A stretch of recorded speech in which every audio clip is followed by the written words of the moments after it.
Começa agora, aqui no Fantástico, uma série de reportagens especiais sobre crença, religião, fé. Vamos ingressar juntos no território de tudo o que se chama sagrado. Um território mágico, sobrenatural, onde a realidade comum se transfigura e o homem ergue os olhos em direção a paisagens de outro mundo. O mundo do espírito, do eterno, do infinito. O mestre da língua portuguesa, Antônio Weiss, ensina que êxtase é o estado de quem se encontra transportado para fora de si e do mundo sensível. Êxtase pode ser uma perturbação mental provocada pelo medo, pelo terror, mas o êxtase também pode ser um estado de exaltação mística, de admiração, encanto, espanto, assombro, arrebatamento.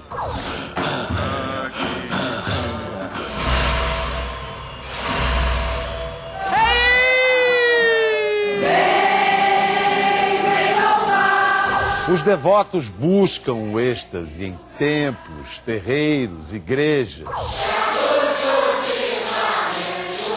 Você vai conhecer a força de um Brasil iluminado pela fé. Vai seguir os caminhos que o devoto percorre na busca de um contato direto com o divino.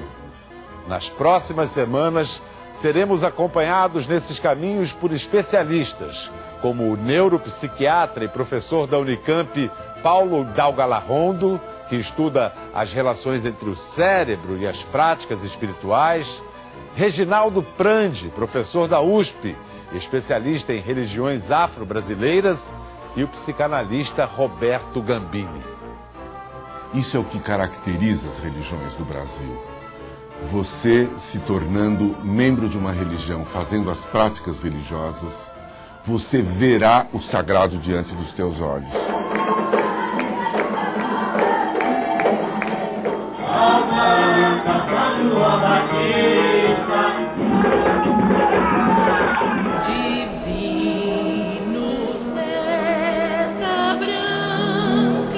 Primeiro destino desta viagem ao sagrado, o Vale do Amanhecer em Brasília. Um lugar que mostra o quanto pode ser eclética a fé do brasileiro e onde o êxtase ocorre com a prática da mediunidade. A crença de que os homens podem se comunicar com seres invisíveis.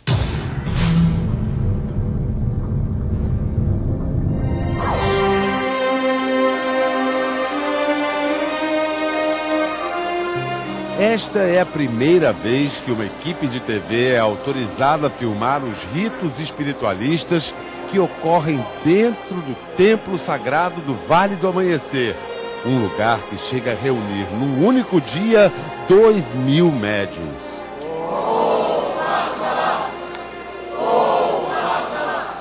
Na doutrina espírita, médium é toda pessoa que sente, em algum grau, a presença dos espíritos. Vamos formar a corrente. Neste lugar, logo na entrada do templo, os médiuns acreditam estar em contato com seres espirituais muito evoluídos, mentores invisíveis que canalizam suas forças através dos médiuns em benefício de alguém que está no meio da roda.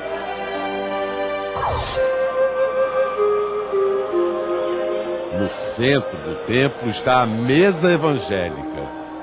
Segundo a doutrina do Vale do Amanhecer, aqui, espíritos sofredores recebem auxílio dos médiuns. O espírito sofredor é essencialmente aquele espírito desencarnado, seja recém-desencarnado ou desencarnado há mais tempo, que por suas dores, angústias, mágoas e realizações, ou pela pura incompreensão, não seguiu um destino melhor espiritualmente. Esses sofredores, que seriam pessoas que morreram, mas cujos espíritos permanecem presos à terra, entram no corpo dos médiuns que estão sentados. Os médiuns que estão em pé auxiliam, transmitindo energias positivas. Algo semelhante ocorre neste setor do templo sagrado do Vale do Amanhecer. Este é o chamado trabalho de tronos. A crença é que os pretos velhos e as pretas velhas, ex-escravos que possuem conhecimento espiritual, atuam incorporados nos médiuns, orientando e consolando os aflitos e libertando essas pessoas de forças negativas. O médium que recebe os espíritos, chamado apará, entra em êxtase espiritual. A partir do momento em que a força tomou o seu sistema, ele sente uma outra natureza dentro dele. Ele sente uma natureza muito mais sublimada, muito mais paciente, muito mais sábia. Ele sente. Divino seta branca. Na outra extremidade do templo está a imagem do grande mentor espiritual do Vale do Amanhecer, Pai Seta Branca, considerado um espírito de luz, que em outras encarnações teria sido São Francisco de Assis e também um grande líder da nação Tupinambá. Pai Seta Branca, que segundo esta doutrina trabalha em sintonia com o princípio da caridade cristã, seria o líder de uma formidável variedade de entidades espirituais, chamada Corrente Indiana do Espaço. É uma corrente eclética que reúne espíritos de negros, índios, caboclos, ciganos, magos, sereias orientais. Estas imagens seriam recebidas dos planos espirituais por este artista médium, Joaquim Vilela. Ele aponta outro grupo de mentores da corrente do Pai Seta Branca. Entidades vindas do espaço em veículos chamados estufas. São comandantes das frotas. Ó, Simiromba, meu pai! Fora do templo ocorre o trabalho de estrela. A finalidade, segundo esta doutrina, é atrair espíritos muito negativos e ajudá-los a seguir em direção à luz. Esta médium trabalha com uma energia atribuída a Iemanjá, a rainha das águas na tradição afro-brasileira. Eu sinto só aquela vibração boa, como se tivesse nas águas mesmo. Os homens, chamados jaguares, usam calças marrons para evocar as roupas de Francisco de Assis. As mulheres são ninfas.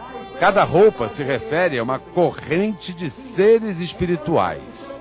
Ariana da Estrela Testemunha. Missionária Cigana Tagana Sol. Yurici Lua.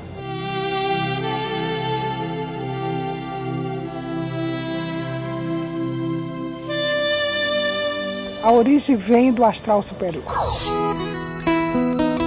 Este lugar e esta doutrina nasceram dos olhos de Tia Neiva, líder espiritual do Vale do Amanhecer, tida como clarividente pelos seguidores desta linha religiosa. Me transporto e vejo coisas que Jesus me concede que eu veja. Tia Neiva morreu em novembro de 1985, há 20 anos. Nas décadas de 70 e 80, milhares de pessoas, inclusive artistas e políticos, vinham buscar a orientação dessa sergipana que teve uma vida muito dura. Ela ficou viúva aos 22 anos e ela ficou sozinha com 4 filhos. Aí ela foi e tirou a carteira de habilitação. Foi a primeira motorista profissional do Brasil. O filho Raul conta que era neste quarto que Tia Neiva entrava em êxtase mediúnico. Ela passou a ter esse fenômeno de ver espírito. O olhar dela era como se estivesse olhando o infinito. Né? Como aquele olhar ali, ó. Como se estivesse distante. A missão de Tia Neiva cresceu. Compare o Vale do Amanhecer na época em que ela morreu e agora. Em torno do vale cresceu uma cidade de 30 mil pessoas.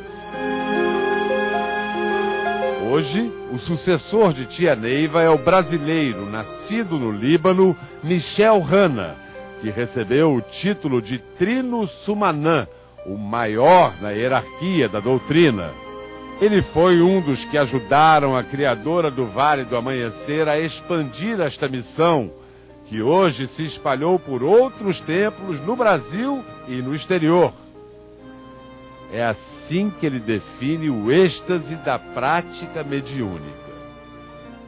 A mediunidade é uma voz direta do céu. Através dela, dessa comunicação, a gente caminha. Em nome do Pai, do Filho e do Espírito, salve Deus.